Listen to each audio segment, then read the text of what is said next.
Kita patut bersyukur untuk kebaikan Tuhan bagi kehidupan kita. Mari kita memuji Tuhan, kita menyembah Tuhan. Kita berikan syukur kepada Tuhan Yesus. Terima kasih Bapa. Yesus Tuhan, Kau layak dipuji, ditinggikan atas seluruh bumi. Ajaib kuasa-Mu, ajaib kuasa-Mu, ya Allahku. Ku kagum hormat padamu.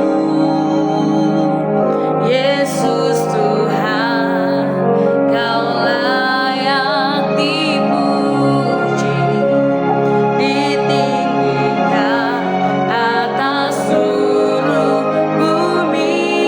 Heran kasih-Mu, heran kasih-Mu di hidupku. Yesus kekuatanku, Kau Allah yang besar, ajaib dan mulia. Kau Yesus yang selalu membuatku terpesona.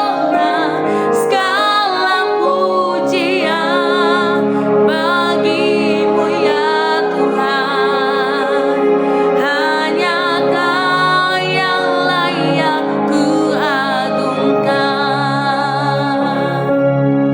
Kau Yesus Tuhan yang layak dipuji. Yesus Tuhan, Kau layak dipuji, ditinggikan atas seluruh bumi. Ajaib kuasa-Mu, ajaib kuasa-Mu, ya Allahku. Ku kagum hormat padamu. Yesus Tuhan, Kau layak dipuji, ditinggikan atas seluruh bumi. Heran kasih-Mu Tuhan, heran kasih-Mu di hidupku. Yesus kekuatanku, Kau Allah yang besar, ajaib dan mulia. Kau Yesus yang selalu membuatku terpesona. Segala pujian bagi-Mu ya Tuhan.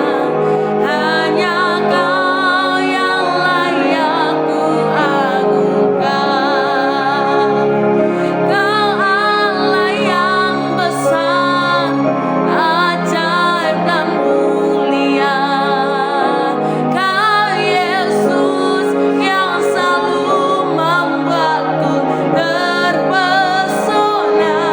Segala pujian bagi-Mu ya Tuhan. Hanya Kau yang layak ku agungkan. Hanya Kau yang layak ku agungkan. Hanya Kau yang layak ku agungkan.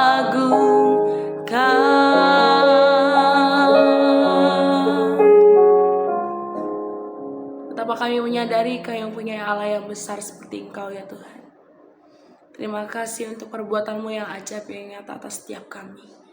Hari ini Kami mendengarkan suara-Mu mulai renungan yang akan disampaikan ya Bapa. Berbicara atas setiap kami. Ajar kami memahami. Dalam nama Tuhan Yesus kami berdoa dan mengucap syukur. Haleluya. Amin. Shalom Bapak Ibu dan Saudara-saudari, kita bertemu kembali dalam perenungan intim dengan Allah, yang pada kesempatan ini akan membahas mengenai melangkah dengan iman dalam bersaksi. Firman Tuhan yang akan kita pelajari pada hari ini terdapat pada 2 Timotius 1 ayatnya yang ke-7 dan ke-8. Bapak Ibu dan Saudara-saudari, iman adalah inti dari kehidupan Kristen. Dan berjalan dengan iman adalah suatu panggilan yang menuntut keberanian serta keteguhan hati. Dalam suratnya kepada Timotius, Rasul Paulus memberikan nasihat yang sangat relevan bagi setiap orang percaya, baik pada zaman dahulu maupun dalam zaman sekarang. Di dalam 2 Timotius 1 ayat yang ke-7 dan ke-8, Rasul Paulus menuliskan demikian. Sebab Allah memberikan kepada kita bukan roh ketakutan, melainkan roh yang membangkitkan kekuatan, kasih, dan ketertiban. Jadi janganlah malu bersaksi tentang Tuhan kita, dan janganlah malu karena aku seorang hukuman, karena Dia, melainkan ikutlah menderita bagi Injilnya oleh kekuatan Allah. Ayat ini menggarisbawahi pentingnya melangkah dengan iman dalam bersaksi, bahkan di tengah tantangan dan penderitaan. Bapak, Ibu, dan Saudara-saudari, pada masa ketika surat 2 Timotius ditulis, orang-orang Kristen menghadapi berbagai bentuk penganiayaan dan tekanan. Kekaisaran Romawi seringkali memandang kekristenan dengan kecurigaan dan permusuhan. Paulus sendiri menulis surat ini dari penjara, menunggu eksekusinya karena iman dan kesaksiannya tentang Yesus Kristus. Dalam konteks seperti itu, ketakutan adalah reaksi alami. Tetapi Paulus mengingatkan Timotius bahwa roh ketakutan bukanlah dari Allah. Sebaliknya, Allah memberikan roh kekuatan, kasih, dan ketertiban. Iman yang dihidupi oleh para rasul dan orang percaya pada zaman itu adalah iman yang tangguh. Mereka bersaksi tentang Kristus meskipun harus menghadapi penganiayaan, pengucilan, dan bahkan kematian. Iman mereka bukan hanya keyakinan intelektual, tetapi adalah kepercayaan yang dalam dan tak tergoyahkan kepada Tuhan yang hidup dan berdaulat. Mereka melangkah dengan iman, percaya bahwa apa yang mereka saksikan adalah kebenaran yang layak untuk dipertahankan, apapun konsekuensinya. Bapak, Ibu, dan Saudara-saudari, dalam konteks kehidupan kita saat ini, tantangan dalam bersaksi mungkin berbeda bentuk, tetapi prinsip yang sama tetap berlaku. Dunia saat ini seringkali bersikap skeptis, curiga terhadap agama dan iman. Di banyak tempat, orang-orang Kristen mungkin tidak menghadapi penganiayaan fisik, tetapi ada bentuk-bentuk tekanan lain seperti diskriminasi, marginalisasi, dan juga cemoohan. Dengan demikian 2 Timotius 1 ayat yang ke-7 dan 8 tetap relevan bagi kita hari ini. Kita diingatkan bahwa Allah telah memberikan kita roh kekuatan, kasih, dan ketertiban. Kekuatan untuk berdiri teguh dalam iman kita, kasih untuk berbagi Injil dengan orang lain dengan penuh belas kasih, dan ketertiban untuk hidup dengan integritas dan disiplin sebagai saksi Kristus. Melangkah dengan iman dalam bersaksi berarti kita tidak takut atau malu untuk mengidentifikasi diri kita sebagai pengikut Kristus. Bahkan ketika hal itu mungkin tidak populer atau menghadapi penolakan. Bapak, Ibu, dan Saudara-saudari, bersaksi tentang Kristus tidak selalu berarti berbicara di depan umum atau menginjili di jalan-jalan. Seringkali kesaksian yang paling efektif adalah melalui kehidupan kita sehari-hari.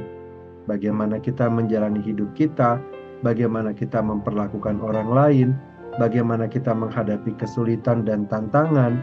Semua ini adalah bentuk kesaksian yang dapat dilihat oleh orang lain. Melangkah dengan iman berarti mempercayai Tuhan dalam segala hal dan membiarkan iman kita tercermin dalam tindakan kita. Ini berarti menunjukkan kasih Kristus melalui perbuatan kita dan tidak takut untuk berbicara tentang iman kita ketika kesempatan itu datang. Bapak, Ibu, dan saudara-saudari, dalam dunia yang seringkali terpecah belah dan penuh dengan konflik, kesaksian kita tentang kasih dan kebaikan Tuhan adalah cahaya yang sangat dibutuhkan. Melangkah dengan iman dalam bersaksi adalah panggilan bagi setiap orang percaya. 2 Timotius 1 ayat yang ke-7 dan 8 mengingatkan kita bahwa Tuhan memberikan kita roh kekuatan, kasih, dan ketertiban, bukan ketakutan. Baik dalam konteks sejarah maupun di kehidupan modern, prinsip ini tetap relevan. Kita dipanggil untuk bersaksi tentang Kristus dengan keberanian dan kasih, menunjukkan kepada dunia kebenaran dan kasih Tuhan melalui kata-kata dan tindakan kita. Dengan demikian, mari kita melangkah dengan iman, percaya bahwa Tuhan akan menggunakan kesaksian kita untuk kita dapat melaksanakan amanat agung, menyatakan kasih Kristus. Mari kita berdoa. Bapa yang baik, kami berterima kasih untuk firman Tuhan dan renungan yang telah kami dengarkan pada hari ini. Kami kembali diingatkan mengenai amanat agung, di mana Tuhan menghendaki agar kami bersaksi, agar kami dapat menyampaikan kabar baik kepada orang lain, dan mereka pun mendapatkan pemberitaan mengenai karya penebusan Kristus. Kami menyadari bahwa hal ini tidak ringan. Oleh karena itu kami kembali memohonkan kepada Tuhan, berikanlah kepada setiap kami hikmat dan kekuatan untuk kami dapat menjalankan amanat agung, melangkah dengan iman di dalam bersaksi dan menyampaikan kabar baik kepada orang lain. Terima kasih Bapa, kini kami memohonkan kepada Tuhan, kiranya damai sejahtera dari Allah Bapa, cinta kasih dari Tuhan Yesus, serta persekutuan dengan Allah Roh Kudus menyertai kami, sampai kedatangan Tuhan yang kedua kali. Di dalam nama Tuhan Yesus kami berdoa. Amin. Demikian pembacaan firman Tuhan dan perenungan intim dengan Allah pada kesempatan ini. Sampai bertemu kembali dalam perenungan intim dengan Allah berikutnya. Tuhan Yesus memberkati.